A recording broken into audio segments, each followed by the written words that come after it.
mi ní Ọlátúnjí Olúmúyìwá ọmọ Òṣómọ̀rìn. Èmi ní àràbà ìlú Ẹ̀pọ̀ṣọ́ Rẹ́mọ ní ìpínlẹ̀ Ògùn lórílẹ̀‐èdè Nàìjíríà. Èmi àti ìyá ìgá mi, ìyá Láwolúwakẹ́mi, la jọ dá ilé ìwé tí à ń pè ní Ketu Sifa Institute sílẹ̀, tí a fi olú ìlú ẹ̀ sí ìlú Trinidad and Tobago ní Caribbean.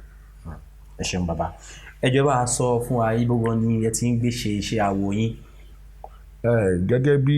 Ọ̀rúnmìlà baba ńlá wa àti àwọn ìyá ńlá wa bọ́n ṣe ṣàwo káàkiri là ń ṣe iṣẹ́ awo.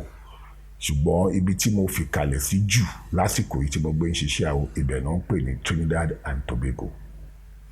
Ẹ ṣeun. Ǹjẹ́ orílẹ̀-èdè níbi tẹ́ ń sọ yìí ní àbílẹ̀ Nàìjíríà ló wà, ẹgbẹ́ àyànnà náà? Ibi tí mò ń sọ yìí, orílẹ̀-èdè míì ni, kì í ṣe Nàìjíríà ló wà. Orílẹ̀-èdè ìlú méjì tó jẹ́ pé omi ló yí wọn ká náà ṣe pé wọ́n ní Trinidad àti Tobago, bí a ṣe ní Lagos Island lẹ́kọ̀ọ́ ní Nàìjíríà.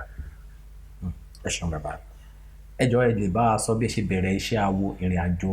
ìṣẹ̀ṣe yín. Èmi Ọlátúnjí, gẹ́gẹ́ bí mo ṣe máa ń sọ, ilé ni mo bá fá, ọ̀dẹ̀dẹ̀ ni mo bóṣègùn. Ó túmọ̀ sí pé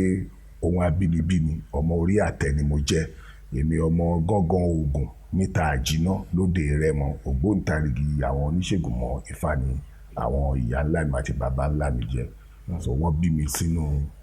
ẹ̀kọ́ yìí ni, sínú àṣà yìí ni, sínú ìṣe yìí ni. Bó tilẹ̀ jẹ́ pé a lọ sílé ìwé tẹ́ a kọ́ nípa àṣà àwọn ará àtọ̀húnrìnwá, ṣùgbọ́n a dúpẹ́ fọlọ́run pé tá a bá padà délé, ẹ̀kọ́ eléyìí ó jinlẹ̀,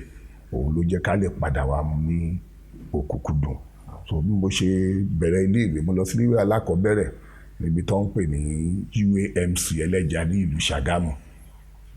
Lẹ́yìn ìgbà tí mo kúrò ní UAMC Ẹlẹ́ja ní ìlú Ṣàgámù, mo tún lọ sí ilé ẹ̀kọ́ gíga ní ibi tó ń pè ní Methodist Secondary Commercial College ní ìlú Ṣàgámù náà ni.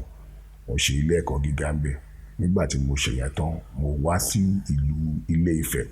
níbi tí wọ́n ń pè ní Ọbáfẹ́mi Awólọ́wọ̀ University. Ibẹ̀ ni mo ti gbé kọ́ ẹ̀kọ́ tí mo gba oyè nínú ìmọ̀ ẹ̀rọ tí àwọn elédè mi ń pè ní agricultural engineering. Mo kúrò ńbẹ̀, mo tún lọ fi ìpele kejì sí ní ìlú Ìbàdàn. Mo ṣe ètò ń pè ní àṣàyàn kéèyàn bójútó nǹkan lọ́nà tó jinlẹ̀,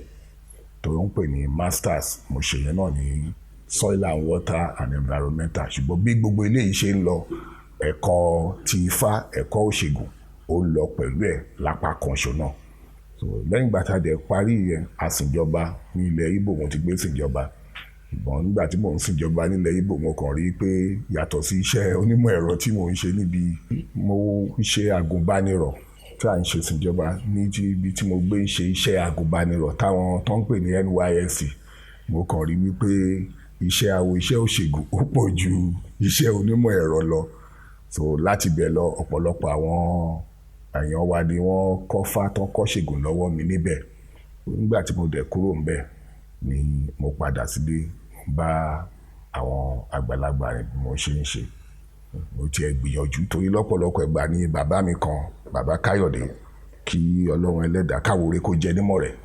a máa sọ fún mi pé Ọlátúnjí, kó lọ sáké, kó lọ sóko, ó yé mi lò bá wọn kó gbà kí ní èrò ṣì máa ṣe. Màá kàn rẹ́rìn-ín, máa sọ pé kí ni bàbá ń sọ, ẹ jẹ́ ká fi lè ṣàgbára ká fi ṣe mọ̀. Ṣùgbọ́n mo ṣiṣẹ́ káàkiri, mo ṣiṣẹ́ ní Rẹ́mọ Polytechnic, mo ṣe iṣẹ́ onímọ̀ ẹ̀rọ lé àwọn oríṣiríṣi ibi. Lọ́jọ́ kan ni mo ń lọ sí ibi tí wọ́n ń pè ní ilé ẹ̀kọ́ gíga jùlọ tó ti gbé ń ṣe nípa ìmọ̀ ọ̀gbìn, UNAB náà ń pè, University of Agriculture ní Abẹ́òkúta. Mo ti bá ọ̀pọ̀lọpọ̀ àwọn èèyàn sọ̀rọ̀ kí wọ́n máa gbà mí síṣẹ́ mi gẹ́gẹ́ bí olùkọ́ni. Ṣé èròǹgbà mi ni pé màá máa ṣe iṣẹ́ gẹ́gẹ́ bí olùkọ́ ní ilé ẹ̀kọ́ gíga jùlọ. Mo dẹ̀ lọ síbẹ̀. Ìṣẹ̀lẹ̀ tó ṣẹlẹ̀ lọ́jọ́ yẹn ìṣẹ̀lẹ̀ ńlá ni. Mo lọ sí yàrá ẹni kìíní, mi ò bá ń bẹ̀. Yàrá ẹni kejì, mi ò bá ń bẹ̀ náà àwọn professor tí mo wá lọ. Mo wá fẹ́ lọ sí tẹni kẹta, ọ̀nà yẹn dẹ̀ jìn, ó dẹ̀ ti rẹ̀ mí. Mo kàn bọ́ sẹ́gbẹ̀ẹ́ níbì kan ní bá mọ́ pẹ̀lẹ́ mi wàjà. Kí n lọ, màá bá ń bẹ̀. Arákùnrin kan wò mí. Ó dẹ̀ ṣe ń wò mí, mo wá dìde, mi ò tiẹ̀ ṣe bẹ́ẹ̀ pé mo rí. Bá ṣe nǹkan tí ọ̀pẹ̀lẹ́ ní kí n ṣe, ló bá súnmọ́ mi pé kí n wá ń bí o. Mo wà, òun ti mú mi o, gẹ́gẹ́ bí ìkan náà àwọn ọmọ ẹgbẹ́ olókùnkùn kí ni mò ń ṣe ń bẹ̀ yẹn mo ní kí ni mò ń ṣe báwo àwọn ìjọ má kó jọ̀bọ̀ wá jàre ọ̀pẹ̀lẹ̀ ni mo ṣán mò ń súre lọ́nà tí mo gbà á mọ́ ọ ṣe ni ó ní òun ò ṣeré pé máa tẹ̀lé òun lọ sí àgọ́ àwọn tó ń ṣe ààbò fún ilé ìwé yẹn mo ló yá mo kó gbogbo àwọn nǹkan tó wà nínú ẹrù mi nígbà yẹn mo máa ń kọ nǹkan táwọn olóyìnbó ń pè ní tract tá fi máa ń ṣe ìpolongo àṣà wa ìṣe wa mo máa ń kọ jáde olóhùn ó gbà mú mi lọ sí ọ̀dọ̀ ẹni tó ń ṣe olótù wọn ìyẹn náà bá sọ pé kí ló dé tó ṣe báyẹn tó ṣọ́pẹ̀lẹ̀ láàrin yunifásitì àwọn tí fẹ́ ṣe ìdálẹ́kọ̀ọ́ àwọn tó ń kọ́kọ́ gboyè fún wọn àwọn ò lè ṣe ètò òfin sọ pé kò sí ààbò tó péye ó ní àwọn máa mú mi lọ sí ọ̀dọ̀ ọ̀gá àwọn ọlọ́pàá ni wọ́n ló dára ẹ ṣáà ṣe ìwádìí dáadáa ṣùgbọ́n kó tó mú mi lọ ẹ ká kọ́ mú mi lọ sọ́dọ̀ olórí ìlú yẹn tó ń pè ní vice chancellor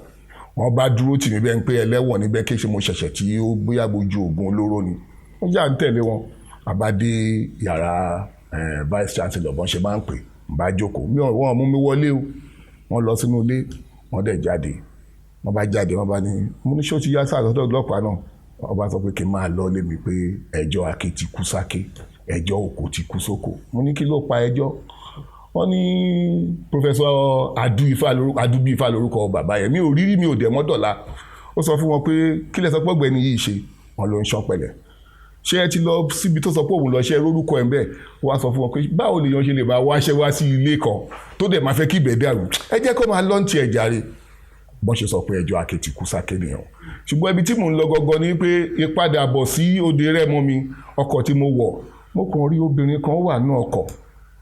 mo rí ìdè lọ́wọ́ ẹ̀ owó tó kù lọ́wọ́ mi mo kàn wò pé ti wọ mọ́tò náà tààrọ̀ ń bọ́ fọ́ọ̀mù lágbà mi rí gbà wọ́n wá sanwó mọ́tò àti tèmi mi ò mọ̀ rí mi ò rírí ó wá fẹ́ fún awakọ̀ lówó awakọ̀ ní no wọ́n ti san owó ẹ ká ló sanwó mi wọ́n bá yọ owó sí mi kí ló tó sanwó fún mi mo wá náwó sí ìdè ọwọ́ mi torí ìdè wà lọ́wọ́ ẹ̀ ìdè Ifá mo nídè ó ní ó dára ó nídè òyìnbó ló fi sọ ṣùgbọ́n mo lọ́sọ̀ lédè gẹ́gẹ́ bí ó ní ó dára ó bá gba òǹkà mi ó bá gba ẹ̀rọ mi lákòókò arábìnrin yẹn mi ò mọ̀ pé ìlú kan láti Guyana àbá Amẹ́ríkà ló ti gbé wá ó bá di ọjọ́ kejì àbíjọ́ kẹta ó máa ń ṣiṣẹ́ ní D Overs Hotel ó bá bẹ̀rẹ̀ sí ní kó àwọn àlejò wá sọ́dọ̀ mi láti wá dáfá